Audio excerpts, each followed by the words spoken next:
नमस्कार दोस्तों, राघव सर के YouTube चैनल पर आपका स्वागत है। आज हम लोग भारत की भौगोलिक कक्षा को आगे बढ़ा रहे हैं। देखिए, पिछली क्लास में हमने पढ़ा था भारत के जो उत्तर के पर्वतीय क्षेत्र है उनको देखा था हमने। जैसा कि हम जानते हैं, भारत को 4 भागों में बांटा गया है। एक तरह से देखा जाए तो भारत के 4 भाग होते हैं भौतिक रूप से अगर देखा जाए तो। एक है उत्तर का पर्वतीय क्षेत्र, दूसरा है प्रायद्वीपीय पठार, तीसरा है उत्तर भारत का विशाल मैदान और चौथा है तटवर्ती मैदान व द्वीपीय भाग। जैसा कि हम भारत को अगर हम देखें तो हमको ये चारों चीजें स्पष्ट रूप से दिखाई देती है। देखिए, इसमें जो भारत उत्तर का पर्वतीय क्षेत्र है, इस क्लास को हमने पिछले वीडियो में पढ़े। ठीक है, हिमालय के क्षेत्र को देखा हमने, अच्छे से देखा उसको।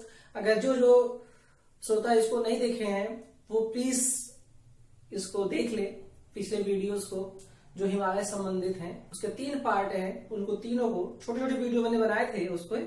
तो आप अगर तीनों वीडियो को देख लेंगे तो चीजें अच्छे समझ में आएंगे।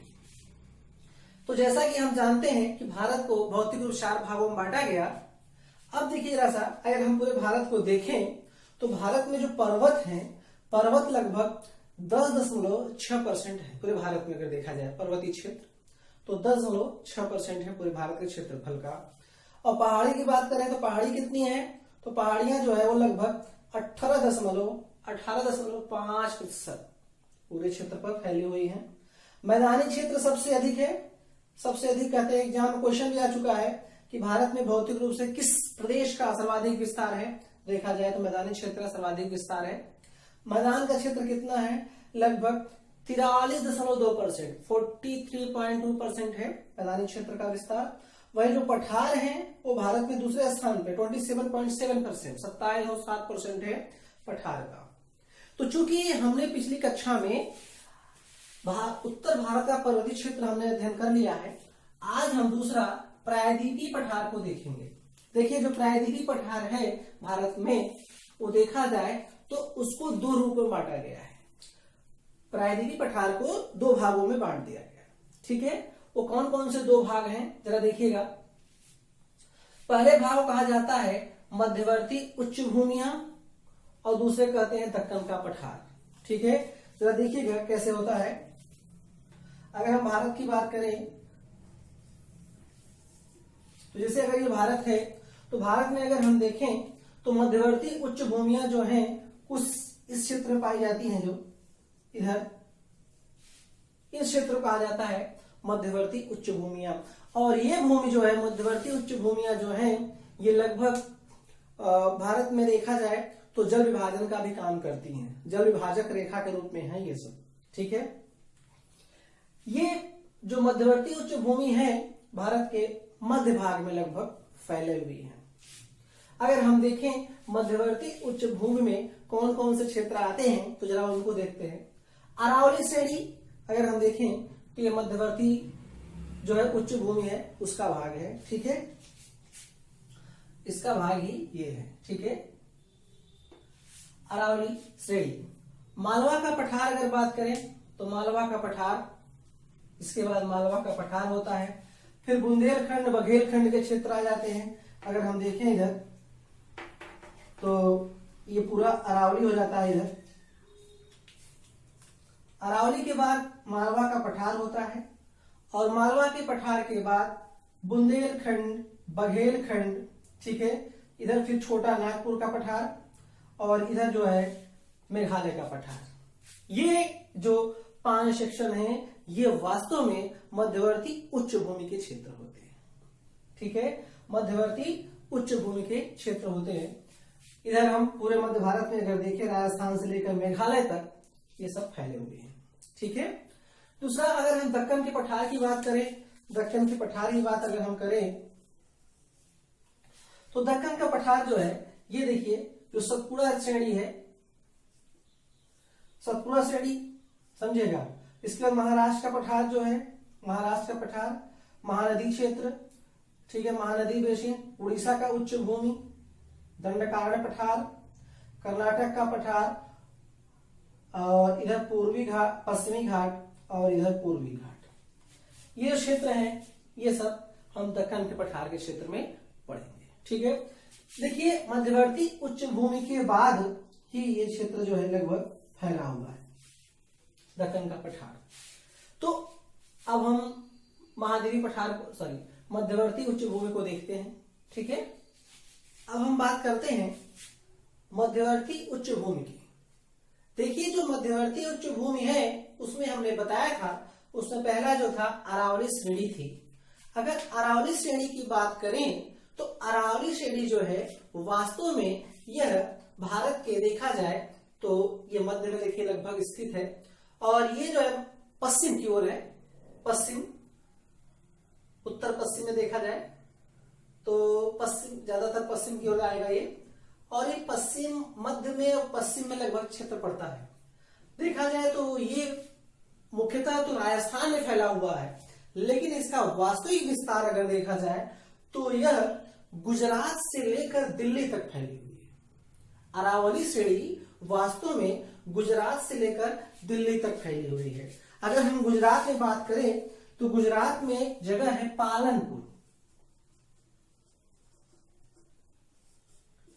तो गुजरात के पालनपुर से लेकर यह जो है दिल्ली तक फैली हुई है। अगर हम बात करें अरावली श्रेणी के निर्माण की बात, तो अरावली श्रेणी का जो निर्माण है वो वास्तव में प्री कैम्ब्रियन युग में हुआ था। ठीक है, प्री कैम्ब्रियन युग में हुआ था, और ये मुख्यतः क्वार्टजाइट, नीस और सिस्ट से मिलकर बनी हुई है। तो इसका निर्माण जो है सबसे प्राचीन काल में प्री कैम्ब्रियन युग में हुआ था। इस कारण से हम जानते हैं जो अरावली श्रेणी है ये विश्व की सबसे प्राचीनतम पर्वत श्रेणी है। ठीक है, यह विश्व की सबसे प्राचीनतम पर्वत श्रेणी कौन सी है? अरावली। ठीक है, और इसका निर्माण हुआ प्री कैम्ब्रियन युग में। देखिए इसका विस्तार हमने बताया अभी, गुजरात के पालनपुर से लेकर दिल्ली तक है। ठीक है, अब देखिए इसकी अगर हम विस्तार देखें तो ये लगभग 800 किलोमीटर लंबी है, 800 किलोमीटर लंबी। अगर इसके हम प्राचीनता की बात करें तो वास्तव में जब बहुत प्राचीन काल में जब तेथिस सागर के बाद की घटना हुई थी, उसके बाद अगर देखा जाए तो माना जाता है कि ये पहले इधर देखा जाए तो जो दमन दीव का क्षेत्र है यहां से लेकर ये हिमालय तक फैला हुआ था, यहां तक फैला हुआ था। ठीक है, लेकिन अभी चूंकि ये प्राचीनतम है और वास्तव में इसका जो है अपरदन बहुत अधिक हुआ। ठीक है, अपरदन बहुत अधिक हुआ है, तो इसलिए अब इसका पूरा भाग शेष नहीं है बल्कि कुछ ही भाग है। इसीलिए कभी कभी इसको अवशिष्ट पर्वत का उदाहरण भी कहा जाता है। ठीक है, अवशिष्ट पर्वत, रेसिडियल। तो अवशिष्ट पर्वत अगर श्रृंखला की बात किया जाए का उदाहरण कौन है, तो अवशिष्ट पर्वत श्रृंखला का उदाहरण जो है आपका अरावली पर्वत है। ठीक है, तो इसका विस्तार जो है वास्तव में पालनपुर से लेकर दिल्ली तक है, और ये 800 किलोमीटर तक लंबी। फिर अगर हम बात करें तो हम जानते हैं कि गुजरात से लेकर दिल्ली तक ये फैला हुआ है, और मध्य में इसका सर्वाधिक विस्तार कहां पे है, तो सर्वाधिक विस्तार इसका जो है राजस्थान में है। राजस्थान में अगर देखें तो इसके उत्तर में एक पहाड़ी है, इसे कहते हैं आबू हिल, आबू हिल्स। ठीक है, इसी आबू हिल्स में ही इसकी सबसे ऊंची श्रेणी यहाँ की जो है, देखिए आबू हिल्स है ये, और इसी आबू हिल्स में यहाँ की सबसे ऊंची चोटी जो है, जो इसका नाम है गुरु शिखर।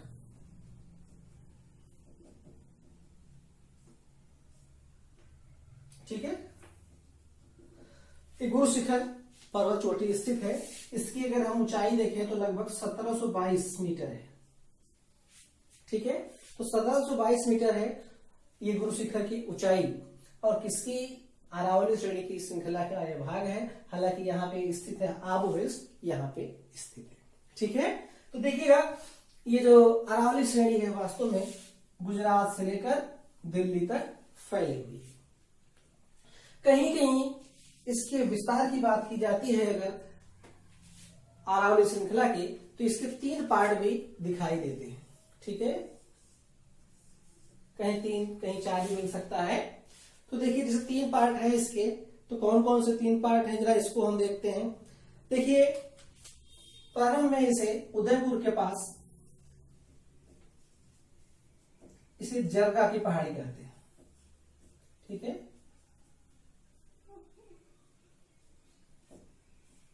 जरगा, ठीक है। इसके बाद मध्य में इसका नाम हो जाता है जरगा के बाद मारवाड़,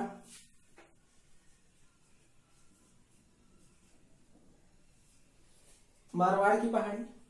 और बीच में अलवर के पास इसे कहते हैं हर्षनाथ की पहाड़ी। अलवर के पास इसे कहते हैं हर्षनाथ की पहाड़ी, ठीक है। और अंतिम में देखा जाए दिल्ली के पास तो दिल्ली रिज भी कह सकते हैं इसे, ठीक है। तो ये प्रमुख पहाड़ियां हैं यहाँ पे, इसको इसके 3 पार्ट हो जाते हैं। अगर हम देखें अरावली के पूरब में कौन स्थित है, तो हम जानते हैं अरावली के पूरब में मालवा का पठार है, ठीक है। इधर जो है अगर हम देखें तो इसके पूरब में यहाँ पे ये मालवा का पठार है, ठीक है। इधर से भी देख सकते हैं, भारत के मैप में भी देख सकते हैं इसको, ठीक है। तो इस पर्वत श्रृंखला के पूरब में क्या है, मालवा का पठार। देखिए अगर हम यहाँ की बात करें, मालवा के पठार के बाद की घटना देखें, तो यहाँ पे गंगा का मैदानी क्षेत्र है, ठीक है। ये गंगा का मैदानी क्षेत्र अरावली के उत्तर पूरब में है।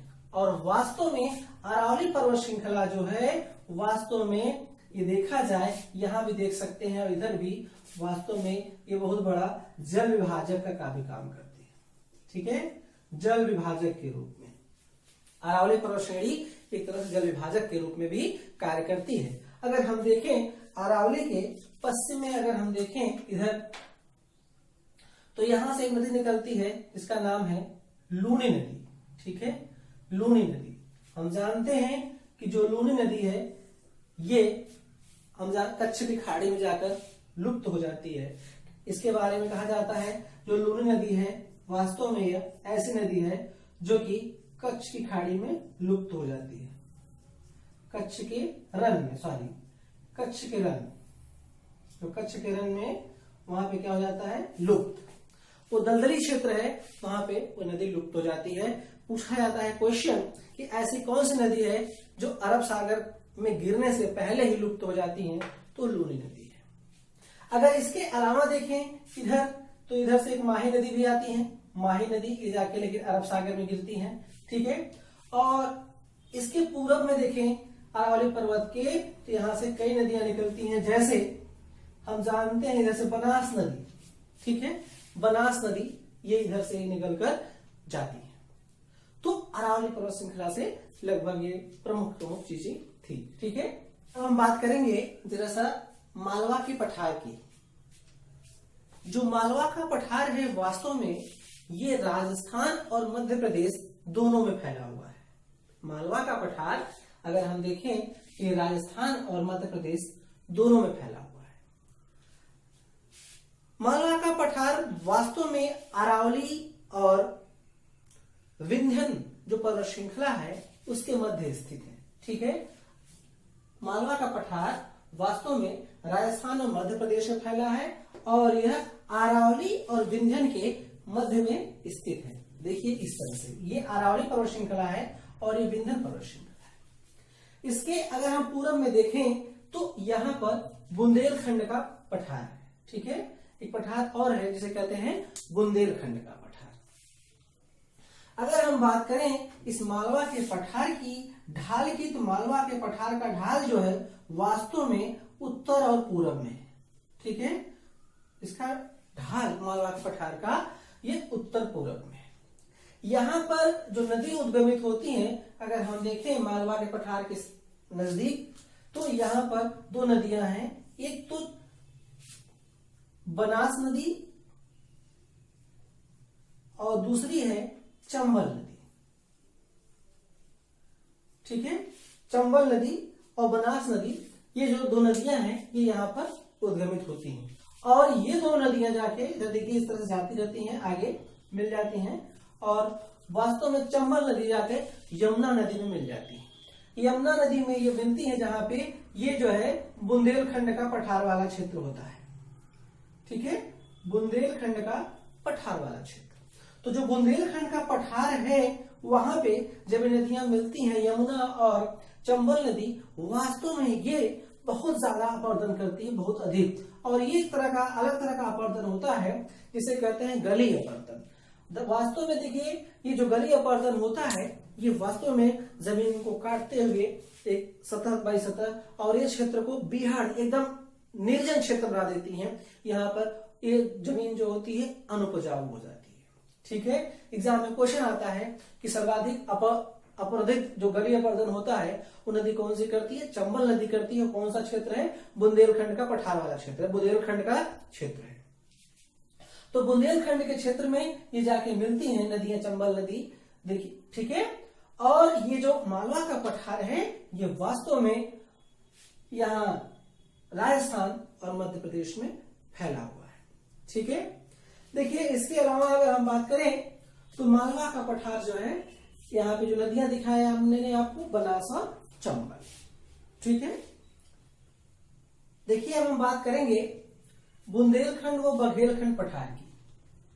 बुंदेलखंड और बघेलखंड, अभी हमने बात किया अरावली। अरावली के पूरब में है मालवा का पठार, और मालवा के पठार में विस्तृत है बुंदेलखंड का पठार। बुंदेलखंड के पूरब में स्थित है आपका बघेलखंड का पठार। ठीक है, अब देखिएगा जरा सा, इनको हम देखते हैं। देखिए जैसा कि हमने देखा था कि भारत में अगर हम देखें तो गुजरात से बिहार तक अगर देखें तो एक पर्वत श्रृंखला विस्तृत है जिसका नाम है विंध्य पर्वत श्रृंखला।